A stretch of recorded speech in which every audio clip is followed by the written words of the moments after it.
Hello बच्चों, आपके अपने यूट्यूब चैनल न्यूरेज एकेडमी में आपका स्वागत है। हम आपको क्लास 9 का मैथ, रेखाएं और कोड पढ़ा रहे थे, जिसमें से आप पहली एक्सरसाइज अच्छे से पढ़ भी चुके हैं और समझ में। अगर उसमें किसी को कोई डाउट हो तो कमेंट्स बॉक्स में ज़रूर मैसेज करिए कि हाँ सर, हमें इस क्वेश्चन में डाउट था, नहीं समझ में आया, तो वो आपको हम फिर से समझा देंगे। सेम जैसे आप अपनी कोचिंग में पढ़ते हो, सेम उसी तरह हम भी पढ़ाएंगे आपके साथ। बस आप मेरे साथ ऐसे जुड़े रहिए, अच्छे से पढ़ते रहिए। तो आइए, हमें आज पढ़ना है प्रश्नावली 6.2। लेकिन 6.2 पढ़ने से पहले इसमें थोड़ी सी बेसिक जानकारियां हैं, वो हमें लेना पड़ेगा। क्लास 8 में आपने पढ़ा था समांतर रेखाएं, इसमें भी समांतर रेखाएं और कोण है, तो इनके बारे में बहुत ज़्यादा हमें ध्यान से पढ़ना पड़ेगा। तब हम क्या करते हैं, क्वेश्चन सॉल्व कर सकते हैं।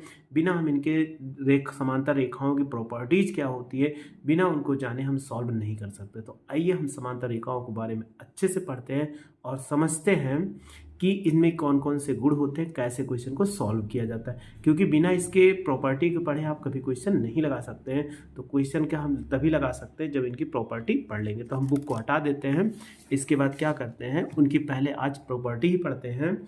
तो अगर कह रहा है कि दो समांतर रेखाएं, तो अगर मान लिया जाए कि यहाँ पर समांतर रेखाएं हूँ, एक रेखा ऐसे चली गई और दूसरी समांतर रेखाएं ये चली गई। इसे अगर ध्यान से देखोगे तो एक तिर्यक रेखा काट दी, क्योंकि दो समांतर रेखाएं हैं। तो समांतर रेखाएं किसे कहते हैं, अभी बता देते हैं। वे रेखाएं, ये L हो जाए या L हो जाए और ये क्या M हो और ये क्या हो T मान लो। तो ये तीन रेखाएं हैं। तो L और M क्या है, अगर समांतर रेखा हम पढ़ रहे हैं तो L और M समांतर रेखा है। ये क्या है, समांतर रेखा है। तो समांतर रेखा को इस प्रकार भी लिखा जा सकता है कि अगर ऐसे लिखा जाए L पैरेलल, दो लाइन खींच दें M, तो ये भी क्या है, समांतर रेखा है, ऐसे लिख दिया गया। अब एक देखो तिर्यक रेखा T है, तिर्यक रेखा, इसे एक तिर्यक रेखा T काटती है। देखो, एक तिर्यक रेखा T काटती है, तो इनके बीच कोण बनते हैं। वही कोण को समझ लेना और उसी कोण से हमें क्या करना है, आंसर ज्ञात करना है, चाहे जो क्वेश्चन मिले वैसे वहाँ पे। तो सबसे पहले अगर हम आ जाए यहाँ पे, तो ये कोण 1 हो गया, ये यहाँ से यहाँ तक कोण 2 हो गया, यहाँ से यहाँ तक कोण 1, ये क्या हो गया, कोण 3 हो गया, और ये कोण 4 हो गया। फिर यहाँ पर आते हैं तो ये कोण कितना, 5 हो जाएगा, ये कोण 6 हो गया, ये 7 ले लेते हैं, और ये कितना, 8 ले लेते हैं। ठीक, अब आपको इसमें कितना है, जब एक तिर्यक रेखा है, दो समांतर रेखाओं काटते तो टोटल 8 कोण बनते हैं। तो आपने देखा 8 कोण, 1 2 3 4 5 6 7 8। तो आठों में कोई ना कोई प्रॉपर्टीज होती है। तो इनमें सबसे पहले हम निकालेंगे कैसे, इसमें कौन सी प्रॉपर्टीज होगी। तो आपको ध्यान देना है कि प्रॉपर्टीज, तो सबसे पहले हम निकाल लेते हैं इसके शीर्षाभिमुख कोण। तभी आपने पीछे पढ़ा ही था।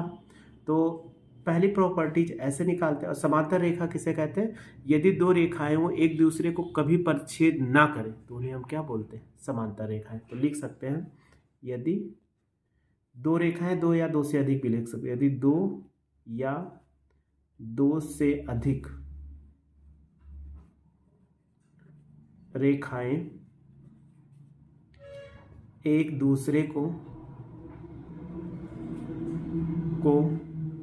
प्रतिच्छेद ना करें तो उन्हें समांतर रेखा कहते हैं, समांतर रेखा कहते हैं। और इनके बीच की दूरी क्या होती है, समांतर रेखाओं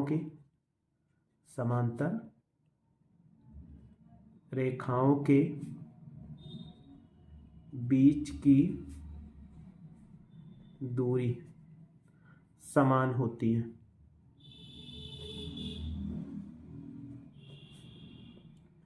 ये इसमें क्या होती, समान होती, मतलब L और M है तो इनके बीच की दूरी हमेशा क्या होगी, समान होगी। आप पढ़े हो तो अच्छी बात है, नहीं पढ़े हो तो जैसे हम बता रहे हो वैसे आप। अब आइए इनके जो कोण दिए गए इसमें, तो सबसे पहले हम शीर्षाभिमुख कोण ले लेते हैं। तो शीर्षाभिमुख कोण कौन से हैं इसमें, शीर्षाभिमुख कोण, अब इसमें याद रखना, जो कोड जैसे बताएंगे वैसे याद रखना, बस याद करना शीर्षाभिमुख कोड क्या होते हैं। यानी इसमें लिख दे रहे हैं कि शीर्षाभिमुख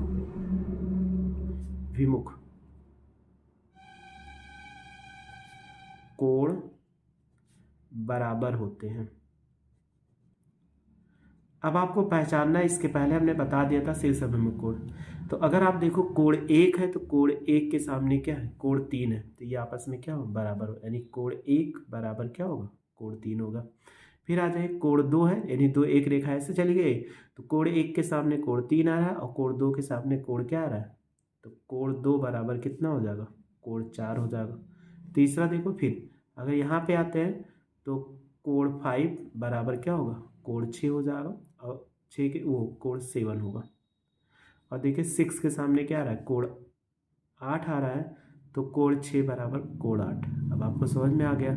याद रखना शीर्षाभिमुख कोड बराबर होते, तो ये एक कोड 1 ये इनके सामने, ये इनके सामने पड़ा, 5 और 7 के सामने, 6 के सामने 8 पड़ा है, तो ये पहली थ्योरम हो गई। तो ऐसे याद रखोगे तभी क्वेश्चन सॉल्व कर पाओगे, अन्यथा क्वेश्चन नहीं सॉल्व कर पाओगे, चाहे जितना कोशिश कर लो। बिना इसमें सूत्र नहीं है, बस इसके कॉन्सेप्ट है, तरीके, उन्हीं से हमें क्या करना है, सॉल्व करना है। दूसरा संगत कोड। अब संगत कोड सब तो नहीं हो सकते, लेकिन अलग अलग होते हैं, तो ये भी क्या होते हैं, लिख दे रहे हैं संगत कोड बराबर होते हैं।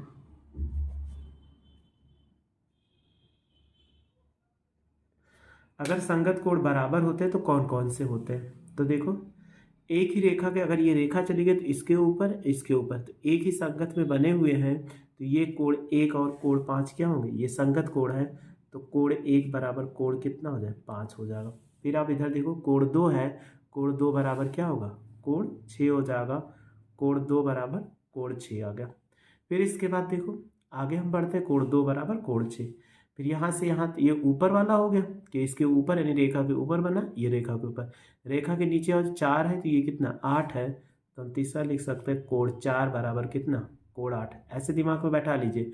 और 3 है तो ये नीचे बना, ऊपर वाला ऊपर के बराबर, नीचे वाला नीचे के बराबर, तो ये संगत कोड हो जाएगा कोड 3, यानी 4 नंबर कोड 3 बराबर कितना, कोड 7 हो गया। अब आते हैं इसमें अंतः कोड। तीसरा है एकांतर अंतः कोण। सबसे पहले निकाल लेते एकांतर अंतः कोण। ये भी क्या होते हैं, बराबर होते हैं, याद रखना, बस बराबर होते हैं लिख देते हैं कि बराबर होते हैं। अगर आपको एकांतर अंतः कोण मिले तो ये भी क्या होते हैं, बराबर हो। अंतः कोण, अंतः कोण का मतलब क्या हुआ, ये रेखा है तो एक रेखा एल चली गई, एक रेखा एम चली, तो इसके अंदर बनने वाला, मतलब एल के देखो 3 और 4 बना, 5 और 6 बना, तो ये अंदर बना हुआ है। अब एकांतर, तो एकांतर कोण का मतलब डायरेक्ट आप एक तरफ नहीं ले सकते हो, बस आप क्या करो, जैसे कोण है तो इस कोण के इधर पड़ेगा एकांतर अंतः कोण, तो हम लिख सकते हैं इसमें नंबर 1 हो जाएगा कोण 4 बराबर कोण 6 हो जाएगा। तो ये कोण है, ये इसके एकांतर, इस तरफ का कोण इस तरफ के बराबर होगा, और ये कोण 3 है और ये कोण क्या होगा, 5 के बराबर होगा। यानी दूसरा लिख सकते हैं कोण 3 बराबर कोण 5, ये आ जाएगा। तो इतना हो गया। अब आगे सॉल्व करो दूसरा, इसी में एकांतर बाह्यता कोण भी होता है, एकांतर अंतः हो गया, और आप निकालेंगे एकांतर बाह्यता कोण। अगर एकांतर बाह्यता कोण निकालते हैं तो क्या होता है, ये भी बराबर होते हैं,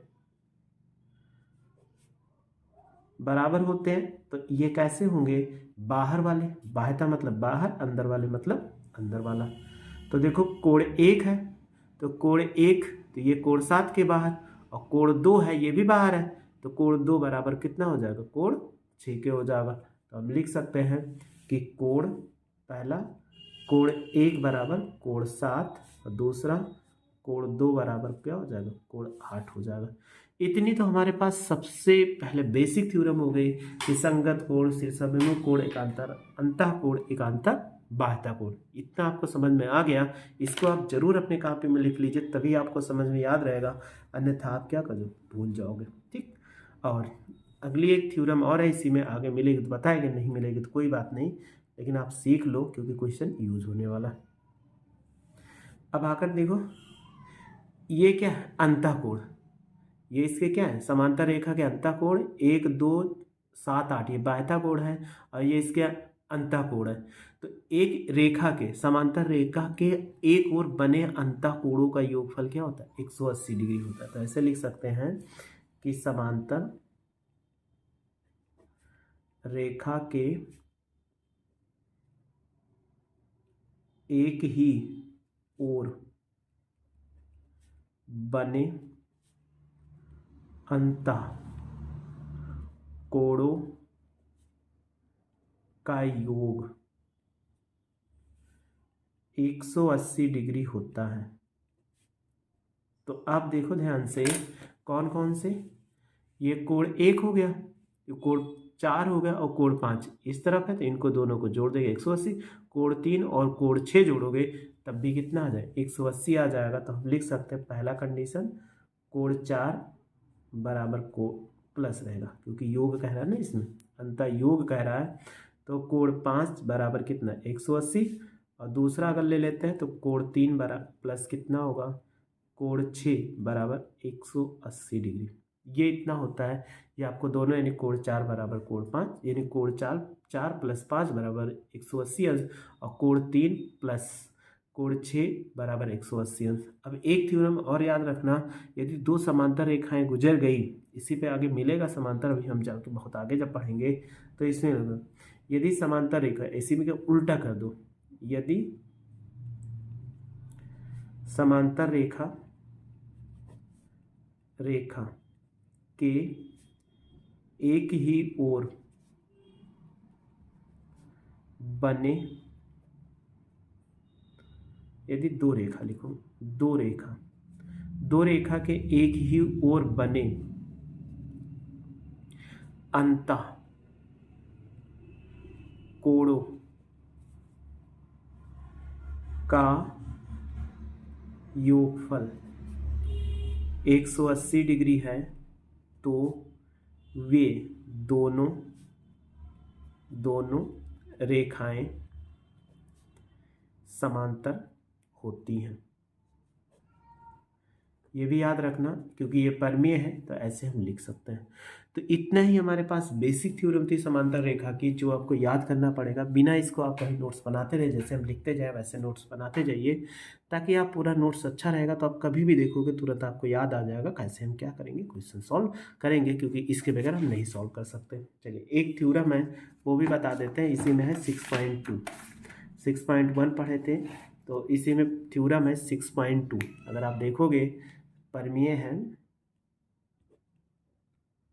6.2, कह रहा है कि वे रेखाएं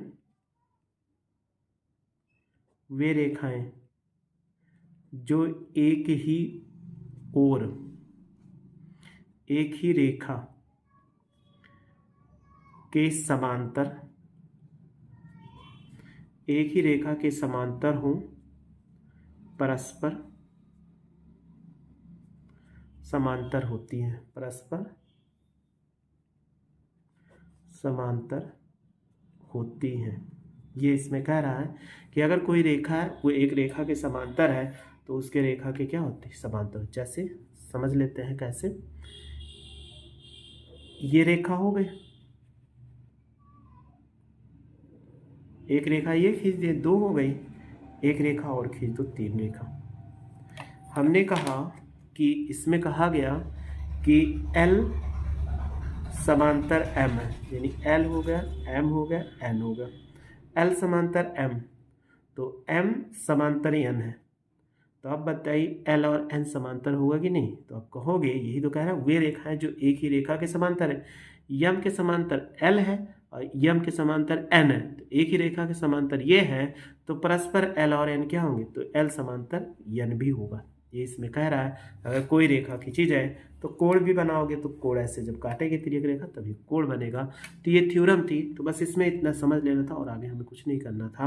अब हमें क्या करना है, क्वेश्चन सॉल्व करना। तो आइए अब हम क्वेश्चन को सॉल्व करते हैं। प्रश्नावली 6.2 है, अब इसमें हमें क्वेश्चन को सॉल्व करना है। इसके पहले हमने बेसिक जानकारियाँ ले लिया था। तो लिखा हुआ है आखिरी 6.23, ये लिखा हुआ है 6.23 में यदि AB समांतर CD और फिर कह रहा है सी डी समांतर ई एफ। तो ए बी समांतर सी डी और इसके समांतर क्या होगा, ई एफ है। और वाई जेड का जो अनुपात है 3:7 है, तो यक्स का मान ज्ञात करना है।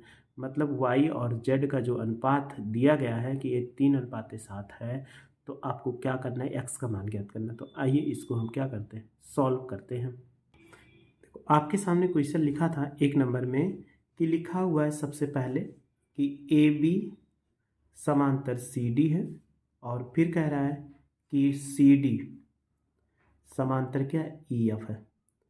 अगर ये दो कंडीशन दिए गए तो अभी हमने बताया था थ्योरम 6.2 में, अगर ए बी समांतर सी डी और सी डी समांतर ई एफ, तो आप इससे लिख सकते हो, यानी तो हम लिख सकते ए बी समांतर क्या होगा, ई एफ। ये हमें पता चल गया, ये तो पहला। और इसके बाद फिर दिया है y अनुपाते z बराबर 3 कितना 7। तो अगर इसमें वैल्यू मानोगे तो ऐसे हम निकाल सकते हो, y बराबर 3p मान लो और z बराबर क्या मान लो 7p मान लो। p का मतलब कोई कांस्टेंट होगा, यहाँ कोई चर है जहाँ p क्या है, जहाँ p चर है। यक्स नहीं मान सकते क्योंकि यक्स का मान क्या करना है, ज्ञात करना है, इसीलिए हमने क्या मानने चर। अब सबसे पहले देखो ये कोड इसके बराबर होगा, कैसा कोड, इस कोड के सामने यहाँ x लिखा हुआ है, y, तो ये शीर्षाभिमुख कोड है, तो शीर्षाभिमुख कोड क्या होता है, बराबर होता है। तभी आपने देखा कि सी डी समांतर क्या है, ई एफ है। अगर सी डी समांतर ई एफ है तो इनके एक ही ओर बना अंता कोण है, तो एक ही ओर बना अंता कोण है, तो इनको जोड़ दो तो कितना आ जाए 180 है। सभी हमने बताया समांतर रेखा के एक ही ओर बना अंता कोणों का योगफल क्या होता है 180 होता है। तो लिख सकते हो y प्लस जेड बराबर 180। अब यहाँ पे वैल्यू रखो, ये हो जाएगा 3p और प्लस 7p बराबर हो जाएगा 180। 7 3 कितना 10p हो जाएगा और बराबर 180। और 0 से 0 कट गया, p बराबर कितना आ गया 18 आ गया डिग्री। अब हमें क्या करना है, z की वैल्यू निकालो, पहले y की वैल्यू निकालो। तो 3p, तो बताइए 3 गुणे कितना 18, 18 दूनी 36, 18 3 54 हो जाएगा। और z बराबर 7p, तो 7 इंटू 18, 7 8 56 के 6, 7 1 के 7 5 कितना 12, 18 7 126 होता है। तो ये निकला है, लेकिन हमें वैल्यू यक्स की याद करनी है। अगर यक्स की याद करनी है तो y की वैल्यू निकल आए। फिर अगर ध्यान दोगे कि ए बी समांतर क्या है, ए बी समांतर सी डी है, तो इसके एक ही ओर अंताकोण है कि नहीं, ये भी देखो यक्स और y एक ही ओर बना अंताकोण है। तो हम लिख सकते हैं कि x प्लस वाई बराबर कितना 180 अंश, अभी हमने बताया था। अब x की वैल्यू रखो, x की वैल्यू नहीं मालूम है और y की वैल्यू मालूम है कितना 54 और बराबर कितना 180 डिग्री। तो x बराबर 180 और माइनस कितना हो जाएगा, ये 54 होगा। तो 54 घटा दीजिए 10 में से, और घटाओगे 4 तो 6 आ जाएगा। यहाँ 7 बचा, 7 में से 5 घटा दिए 2 1, ये इतना आंसर आ जाएगा। तो कोई भी क्वेश्चन मिले आसानी से आप सॉल्व कर सकते हो, बस जितना क्वेश्चन कह रहा है उतना करिए तो आसानी से आप सॉल्व कर लोगे, उसमें आपको कोई दिक्कत नहीं होगी। चलिए अगला क्वेश्चन देखते हैं। चलो क्वेश्चन नंबर 2 है, लिखा हुआ है कि 6.24 में, तो आखिरी 6.24 है, यदि ए बी समांतर सी डी है, यानी ए बी ये रेखा है और सी डी समांतर है, और क्या है ई एफ है, ये क्या है सी डी पर लंब है, तो ये लंब है, इसलिए लंबांश का कोण बना रहा है। और जी ई डी अगर आप देखोगे तो जी ई और डी, यानी ये पूरा कोण कितना बना 180 डिग्री, वो 126 डिग्री।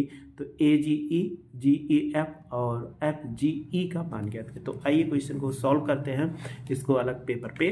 तो लिखा हुआ है, सबसे पहले दिया गया है कि इसमें जैसे दिया वैसे लिख लो, ए बी समांतर क्या है सी डी है, और फिर कह रहा है कि ई एफ लंब किस पे सी डी पे।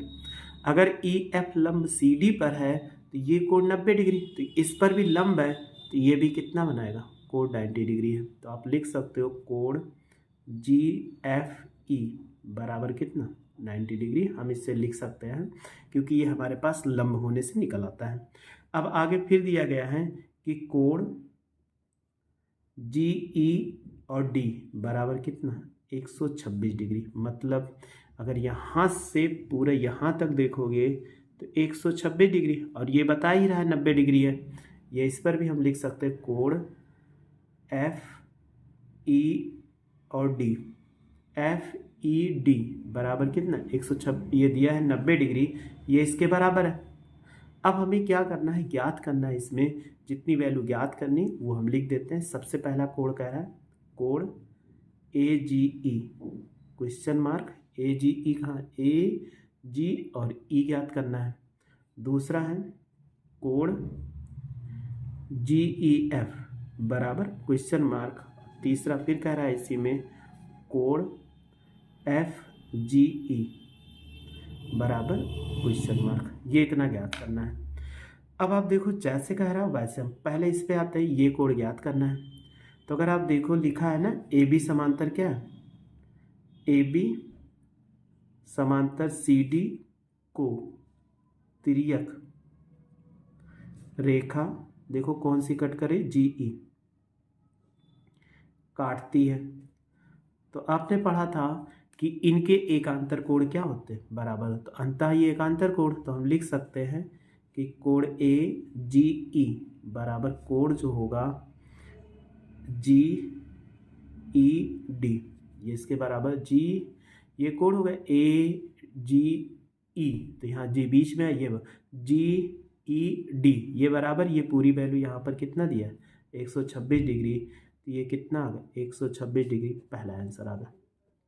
अब हमें कोण कौन सा ज्ञात करना है, ए जी ई, ए जी और वो ज्ञात करना है, सॉरी, ए जी की वैल्यू है, जी ई एफ की वैल्यू ज्ञात है, जी ई एफ ये वाली वैल्यू ज्ञात करना है। तभी आपने देखा कि दिया है कोण जी ई डी बराबर कितना 126 डिग्री। तो ये देखो दो कोणों में जी ई डी ये पूरा हो गया, तो ये दो कोणों में जी ई एफ, तो कोण क्या है जी ई एफ प्लस कोण इसमें देखो लिखा है एफ ई डी, ये में डिवाइड है ना, एफ ई डी बराबर कितना 126 डिग्री। अब आप वैल्यू ज्ञात कर लो, G E D G E F, इसकी वैल्यू कितना है, एफ ई डी की वैल्यू निकाले हैं 90 डिग्री, तो ये 90 डिग्री बराबर 126 डिग्री। तो बताइए कोण जी ई एफ बराबर 126 माइनस 90, अगर घटा दोगे तो कितना आ जाएगा, 6 में से 6 गया 0, वो 6 में से 0 गया 6 आ जाएगा, और 12 में से 9 गया कितना 3, तो ये 36 डिग्री आ गई। ये वैल्यू कितना आ गई 36 डिग्री। अब हमें कोण कौन सा ज्ञात करना है, एफ जी ई, ये वैल्यू ज्ञात करना है कि इसमें तीसरी वैल्यू कौन सी, एफ जी ई, ये वैल्यू ज्ञात करना है। तो आप जानते हो त्रिभुज ए बी सी अगर कोई मिल जाए कि त्रिभुज के, लिख देते हैं त्रिभुज के अंतः कोणों का योगफल कितना होता है, योगफल 180 डिग्री होता है, ये आपने पढ़ा होगा। तो तीनों कोण को जोड़ दो, जी एफ ई, कोण जी एफ ई प्लस कोण जी ई एफ, फिर प्लस कोण एफ जी ई बराबर कितना 180। कौन सा कोण, जी एफ ई हो गया, फिर जी ई एफ हो गया, फिर एफ जी ई। अब दोनों की वैल्यू रख दो, जी एफ ई की वैल्यू कितना 90 डिग्री, शुरू में भी हमने दिखाया था आपको यहाँ पर, ये 90 डिग्री, और जी ई एफ की वैल्यू हमने कितना निकाला 36 डिग्री, प्लस कोण एफ जी ई बराबर 180 हो जाएगा। इसको 36 को जोड़ो और उधर ले जाओ, तो ये कितना हो जाएगा, कोण एफ जी ई बराबर 180 माइनस 6 हो जाएगा, 9 3 12 126। अब आप घटा दीजिए तो कितना, 10 में से 6 गया 4 हो जाएगा, एक हासिल चली जा चुकी है, तो यहाँ 7 बस 7 में से 2 गया 5, 1 में से 1 गया तो 0 हो जाएगा। कोण एफ जी ई, ये इसका आंसर यहाँ पे आ गया, और ये तीनों आंसर आ गए, एक यहाँ पे हो गए और एक यहाँ पे हो गए। तो हमारे पास तीनों क्वेश्चन सॉल्व हो गए। तो बस ऐसे ही सारे क्वेश्चन सॉल्व करना है, बस आप अच्छे से पढ़ते रहिए, आपको कोई दिक्कत नहीं होगी। वीडियो अच्छी लगी तो लाइक और शेयर करो तथा मेरे चैनल को सब्सक्राइब करो। वीडियो देखने के लिए थैंक यू सो मच।